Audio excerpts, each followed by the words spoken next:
Sorry, y'all, I got cut off. But what I was gonna say. But I was once always sneaky all the time. So going back to this LGBTQ thing, Trump is not. He's attacking it. Because you gotta understand, like, think about back in the old days. I mean, you thought some things were hid in the closet, and it was since the Bible time. It has not stopped. But families, it's like male and female. So the next generation, it'll be male and female, and the next generation will be male and female. You know. But like I said, sin is sin. And to this young man that wrote me back saying, "What about single parent?" I'm a single parent too, so and I'm trying to tell you, don't feel bad. We just thought we met the right person in our life that would help us, but it didn't work out. So, but someday God will send you the right woman in your life, and like she will be a woman from God. You know, you will know by you sitting here, because I'm sure you're a gentleman, and your parents raised you right, and they taught you how to be a man. And not only that, how to care for a woman and how to see to her needs and stuff. And not only that, and then on top of that, you will understand. You know, I'm sure you know already, so I don't have to repeat you this message. It's just like you, the female you dealt with had a hidden disguise face and thought she was who she was, and come to find out she wasn't who you thought she was supposed to be. I get that. That happens a lot. But now we have to allow God to help us to make the right choices. You know, when I met my boyfriend, I didn't thought he was the man for me, to be honest with you, because I had made wrong choices from my previous relationship. And I said that was it. I told God that was it. I'm done. I'm going to celebrate myself and forget and just watch my kids get married and all that stuff. But at my old church, I was prophesied from a relative of mine who was also my pastor, saying that there's a husband coming around. I thought it was the one that I was dealing with, but he was the wrong guy. It wasn't him. And at first, I want to take it as a joke at first, but then I paid attention. And then I had the dream about the name of this guy, his first name and his middle name. And I was at my other apartment. And then it described what the man looked like.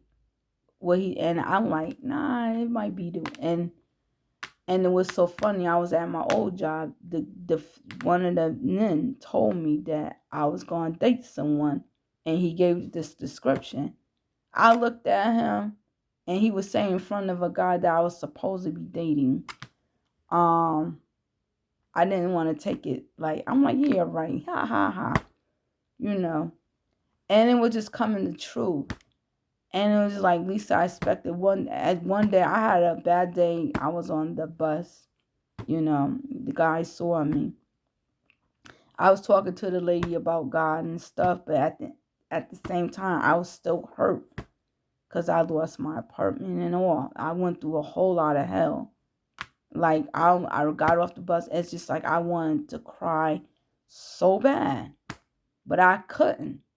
I almost did. And when I looked up, I looked up in the sky. I said, God, tell my children I love them, because I thought the man was going to come after him. Come to find out that he wanted to get to know me and all that stuff. But I was still wasn't for sure, like, you know.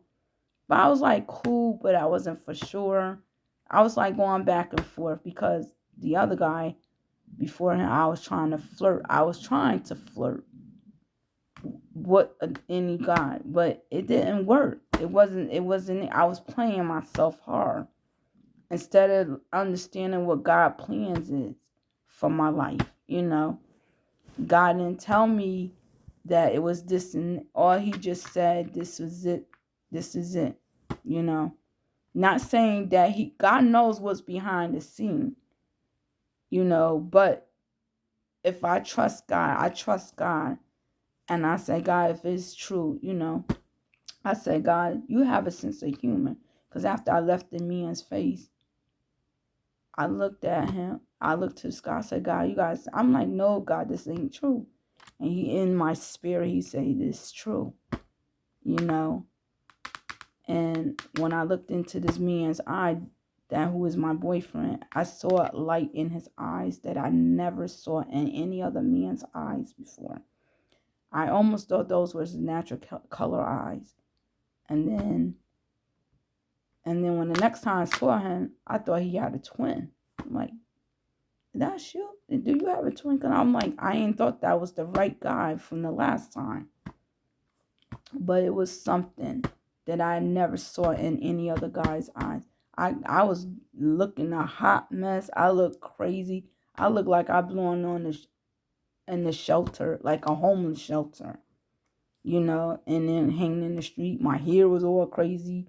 I had a cap on my head. I had some raggy pants on, smelling like sweat and cooking food mixed together.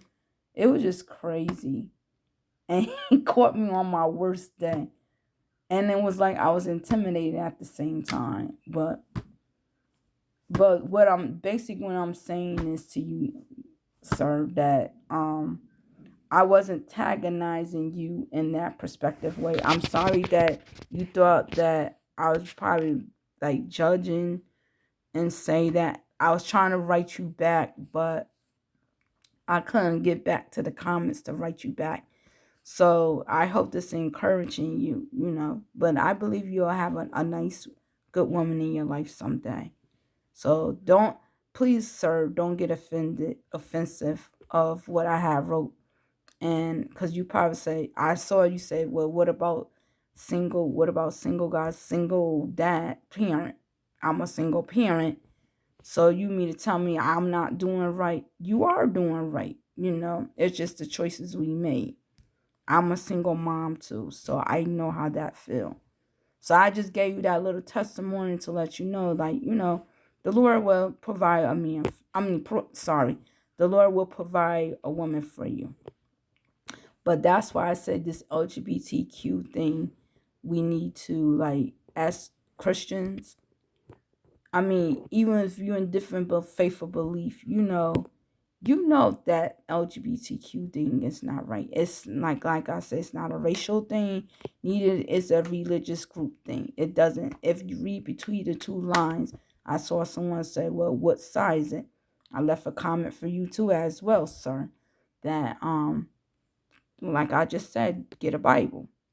What is King James versions? I told you what book to start. Read the book of Genesis, or you could get any version Bible that could break it down to your understanding.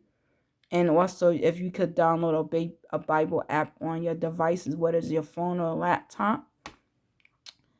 And I don't know if the computer could do it. I'm almost sure. I'm not for sure. I'm not too much into technology. I have an average of it, but it can read to you other than if you hit a certain button. And it will teach you, but you need to ask God to open up his word to you, to reveal himself to you as you reading it. And so you can understand what he's really saying, because reading the Bible might not make sense to you, sir and ma'am. It might not make sense to you as well at all, because it's like you're trying to read it with your own intelligence. It can make sense, but when you get deep in it, it may be like, what? So this is the part when God has to come in to show you what he really meant for it to be. And you'll have a full understanding of it, And I'm not here to bash the LGBTQ as human beings, because I don't want someone to go killing themselves, say God hate them. No, he hates the behavior that's not a part of him. He hates my behavior, that some things I do that's not pleasing to him. He don't like it. Okay? Like I said, I'm not perfect myself. None of us is perfect. But the thing is, children needs balance in the home. You know, they need someone to lead and guide them because they're not going to always be here. And even in, like, putting children in different homes that need to be raised because their birth parents either gave them up or they was in an abusive situation. Like, you got to give them the love and the care for them. And you need to put them in the right kind of home. And I'm speaking to the Child Protector Services as when I'm on live right now. Before, back in the day, I remember you guys used to investigate to see what does the child or the children home where they belong to. Now y'all just put them anywhere where somebody else could make it worse than it was the first time. See, y'all all into your jobs because money talks, like I say on my Facebook Live. Now realizing you're hurting the kid. So you're telling us parents what not to do with our children. But it's okay for the children to do whatever they want to with us. Like, that's not protecting a child, period. You're not protecting a kid. You think you are, but you really are not. You're just going it for the money. You're not really doing no soul search. And some of y'all are Christians. You should be the ones speaking out and standing for what's right. And I know you are. But you worry about your job, losing it because you don't want to lose your home. But I'm going to tell you this, news flash, you're going to lose it one way or the other. Especially if you're not standing for what's right for the child's welfare being. You might think you are, but put them in a home where it's going to confuse them and it could be abusive, whatever the case is. Because not everybody's out there to show them the authentic love, the right way, how it's supposed to be. It's like you're confusing them, and God's not pleased with that. So don't be surprised one day he shut your job down because you're not doing it in a useful manner how it's supposed to be. Then you're going to really think about how you're going to make a living in your home. And like I said, some of y'all are Christians, some of y'all are God's people, and you just refuse to stand for what's right. You're just doing what you want to do instead of what you're supposed to be doing because you don't want no one to know you're a Christian. But guess what? Like it says in the Bible, and I know you know this scripture, it says if you be ashamed of him, he'll be ashamed of you before his Father when you stand before him on that day. So why you be ashamed of him now? Like I say, sometimes God put us in certain position. It might just be temporary at that moment. And he has something on the other side for us. But we are afraid because of whatever, our homes and whatever. I understand that part. But you letting fear overtake you instead of you overtaking your fear. Remember who gave you the job. You didn't get it with your master's degree. Okay? You didn't get it with your intelligence. The Lord opened that door for you. It's for you to give him the credit. You said, oh, thank you, Lord, or whatever. Then all of a sudden, you forgot about him because you was trying to follow everybody else. Not everybody serves the same God like you do in your job. And you do. And you know better. And you know the way. And I'm not judging you. I'm telling you what's right. But you just trying to follow, well, this is what my job policy say. Okay. Do you ever break the policy sometimes? We all do. Every last one of us. We break what's in that contract, what's in the policy. So you can never say, I follow every dot, cross every T and dot every I. No, you don't. Sometimes you do things against your job. But you don't want your job to know that because you're afraid they're going to let you go. But if God is before you, who can stand? If he's for you, who could stand against him? If he's there for you, if he opened that door for you to have you, even if he keep you there permanently, he not going to let no man take you from your job. And if it's for that temporary moment, he has something even greater for you. So if you see something that's not right, you need to investigate. You need to do some research and say, hey, wait a minute, we cannot put these kids in a more worse situation than what it is. Because they're gonna be confused, they're gonna do stuff wrong. And that's why when they get out there, they do stuff they not supposed to do, or they life end, or anything can happen. You need to check people out. Like in the school systems that y'all are in, they have a rule, whereas if you have any kind of background that's going to be detrimental to the children and it's governmental job, they don't want you in it. And if you working with the government, you won't want to hire someone that's detrimental to the children. Same way you want to put no one in put a child in someone's home that's detrimental, because some people using children like charity. You understand? And when the money stopped, then they ready to get rid of the kid. Like the kid needs love, authentic love. They need clothes and stuff. Listen, if I became a foster parent or adopted parent, I'm gonna be real with you. I'm going to make sure that child has everything just like my biological children. Because I was once in that situation. I've been treated with love. I might have differences and stuff, but I've been treated with love. I have been included in the branch, you know, even when the money ran out. And even right now, I'm still with the family. Even though I have my blood family, I'm still in this family too as well. So what I'm trying to tell you is you're putting kids in danger, in case you didn't know that. But to use that are Christians in that field, you know, you should know better. So stand for what's right. Stop looking at the dollar signs and look at the welfare of a child. Help the parent out. If you know the parent has some issues that needs to be done, help them out. Before you start snatching them out of our home, try and create a service for them that can help benefit them in the child's need. You never know. That might be a turnaround for that parent's life, for that child's life. You know, it's up to the parent who wants to make the difference. Because sometimes parents, everybody go through stuff. You can't automatically, I'm going to snatch them out. Because some of y'all have attitude because who you think you are. But don't let your nose get above your head, because the same way you got that job, same way that job will leave you. And not only that, you will get fired. If they want to lay someone off to keep their budget in the size that it needs to be in, you might want to be one of the first ones to walk out the door.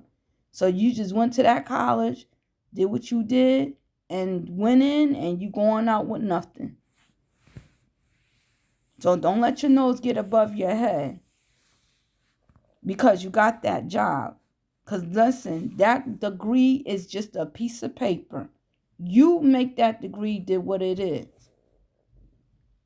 Okay? I have a high school diploma. And if I get around with someone with a GED, I shouldn't be acting so arrogant towards them. Because we both getting the same education, even though we might have two different things. We still getting educated one way or the other. All right? So if you are a social worker, a child protective services person, do it with love, not with lust. These days, y'all doing with lust now. I know for a fact, because I can tell. Anything with money in it, you just want the money. You don't care for the person. Then this is the wrong field. I do customer service. I told someone, I say, if you don't know how to deal with a person, then this field ain't good for you. You're not just going in for the money. It's more than what you think it is. I'm in a customer service field right now. I switched shoes with them thinking if that was me in their shoes, how do I want to be treated? you know, the same way. I don't go in it because I look at the dollar signs and I look at how much I get paid an hour and how much is my salary based on depending what company I work for. Even if I'm in the admin field, was office assistant, doesn't matter what job I'm doing, I'm still doing customer service. I look at a person's needs before my wants. Because guess what? Any given day, I could be laid off of a job. Even though I could be on time, I could be a good, authentic worker. But to keep the budget at a certain on a certain level, I could be one of the first ones they could let go. You see what I'm saying? I was in the position at another job that happened to me. Even though I had my regular job, I was at a seasonal job. Excuse me. And thought I was gonna be there for a minute, but the Lord spoke to my spirit that morning before. He let me know the night before that I was gonna be laid off. Then he reminded me again. He said, when you get to work, just watch it. I was just eating my breakfast. I was at the buffet eating my breakfast, and it was my last day. He said, this is going to be your last day. Got to work. They said they needed. Everyone looked at me, smiled. I smiled and was quiet. I said, this store is quiet. So they called me, human resource called me in the back. They said, you know what? Are you going to be upset? Are you going to go crazy? I said, what? Why I'm going to go crazy? And I was a little emotional, not like crying, like I was a little tense a little bit, but I wasn't bad. Because they said they was trying to find me in other departments, but they were all full. They say they didn't want to let me go because I was so much of a good worker. I did my best. You know, I did the best I could as of customer service. But the thing was, they didn't have enough room. The budget wasn't in the capacity where it needs to be to hold everybody. So they had to let some people go. Some people they had to fire. I was one of them. They had to lay off because they let me stay all the way to the end of my shift. If they say you was fired, you had to go straight home. I saw some that went straight home because they were fired. There were some that were laid off. They let me stay to the end of my shift, and I was happy. I said, "Yeah, I'm leaving." And even some of the customers, they was like, "You leaving?" And some workers said, "I said, yeah, but it's okay because I got another job." I said, "You know what? I just did it for a season because you never know what things aren't what was need for me at that moment." But the lady told me, she said, "You are more than welcome to come back." She said, "I'm gonna make sure if before an outside person get in, I'm gonna make sure you get in because you was already here and you left here with a good reputation. If you apply for a job," that's what she told me. She said, "Whenever you're ready, just come on in and apply. You just have to reapply again, you know." So she said, "Before I hire an outside person, I will hire you, you know." I know I'm going all over the world with this, just to saying this that you guys think who you are and not realizing like any given moment, especially this economic system that we're in. You're not realizing that you could be laid off any given time because who you think you are, because you got those degrees. So you should not be in things for the money. Help the people that's in need. Okay? And then going back to this LGBTQ thing, by you putting children in those kind of homes, you need to think twice because you're actually damaging the child. Because when these kids go to school, they're being tormented by these other kids. They're being bullied by these other kids. Even though they know what's going on, they see that these kids, you bad enough a child's being bullied having a single parent. Imagine a child going to school and they had two same-sex parents. Who's the mom? Who's the dad? They being bullied with that stuff. You know, they being bullied, and they come home crying and all that stuff. Even though they say, well, it's legal now, but still, these kids ain't stupid. They know exactly what's right and what's wrong. They know the difference. They might not understand everything like how we understand, but if they know these kids is different from them, They know they're gonna bully these kids. And these kids, the kids you put in the homes in these kind of environments, they go home crying to the same sex parents. And it's not good for them. You want them to be successful in life, it started with you. Put them in the homes, in a rightful home. Do your research. Search these parents up. Now, you don't want to put them in a single parent home because you feel that's a struggle. But what about that single parent had that love? You know? If you're going to put them in the LGBTQ home, you might as well put them in a single parent family home. And they getting the same kind of love. You know? But it's better to put them in a home where there's a mom and a dad, meaning male and female, not the two same sex. Not someone which one's the mom, which one's the dad. The one who's a mother and who's a father, know who their sex is. So they could get these kids in the right path that they need to be in. So I don't mean to get up to say all this stuff, but I know I kind of went around the world along with it at the same time. But I'm just trying to make sense some kind of way. So I'm about to get off this YouTube video. Hopefully someone catching and read it. To make sure that you understand exactly what I'm saying. And hopefully Christians, like I told y'all last night, gotta get busy. To those who watch me on Facebook Live, you know what the message is. I ain't gonna repeat it, because you know what? After a while, God get tired sending his messengers out. You know, he's giving you a chance to get it right, to do that message, to listen to the message, and then all of a sudden, it's like you turn a deaf ear.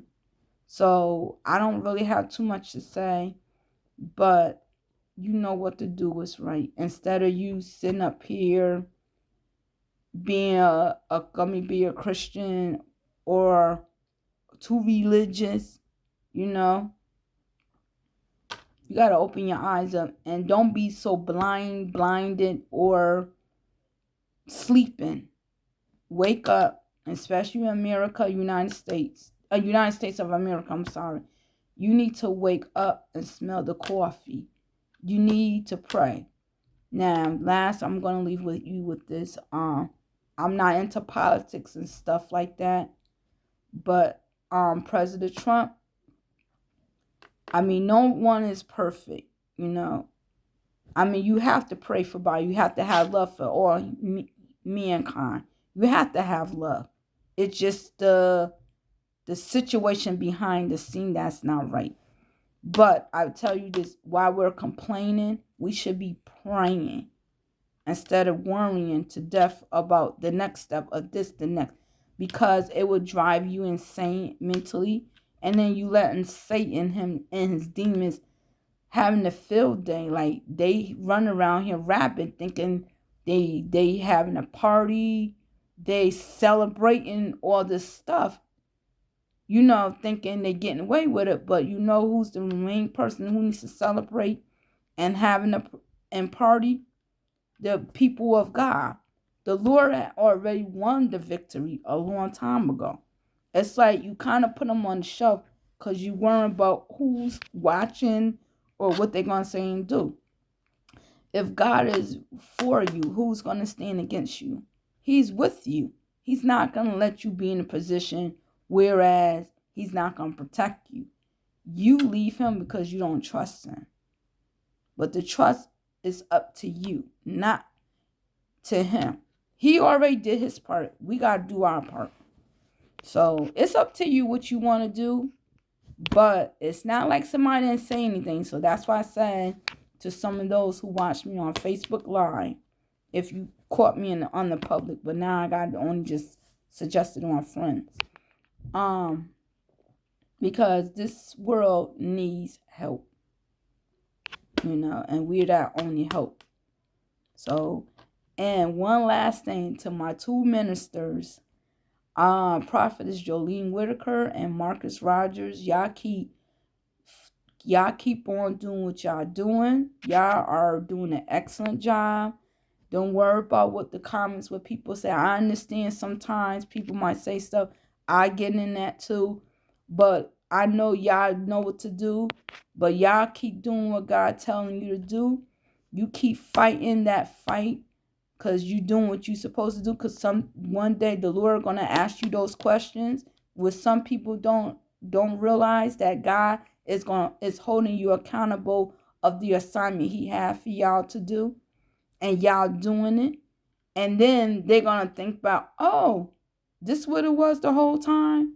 But you keep doing what God doing.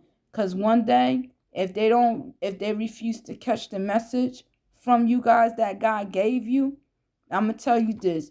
It's going to be like a record play playing in your head all over again. They're going to try and go all in your videos to trying to see what you were saying all along. Now they know that you're not a hoax. They know you're not crazy, and they know you're not a lunatic. And now they have to defend for themselves how to avoid this one world governor that's going to come into the chair down the years, and how to survive. And right now, this is the only way they could survive. So you guys are doing an excellent job, And I know y'all heard me sometimes too, but I get a little tongue twisted, to forgive me. And I know one of my videos, I was a little emotional. And I do apologize to y'all because I know that's not how a Christian is supposed to behave. But I'm still coming along the way. God's still working in me. He's still dealing with me. And He's still pulling me out the clock even more and more and more, because I've been through so much. I mean, and I know y'all probably say, gee, you're a strong person. Yeah, but I went through a lot of hell, as a child growing up. And then the churches, too religious. And then some churches I've been to were too loose. And it's like, it was hard because I'm used to, okay, you the man or woman of God. How can you, I understand we're human, we make mistakes, but it wasn't like in the way how it explained to me. It was just like, take it and you just do what you need to do it to your best ability. Like, you got to research and all that, and it was like, I almost was scared to take one wrong step, thinking God was going to punish me. And then when I'm too little, and it's like, and then on the other hand, people was going to hate me because they think I'm so judgmental. So those the kind of eggshells I was walking on, guys. But I'm glad that I found you guys. Marcus Rogers, I found you on YouTube some kind of way, on Facebook. I don't know how I found you, but I found you. And Jolene, my sister-in-law, told me about you. So I always write you on a tweet. I'm the one that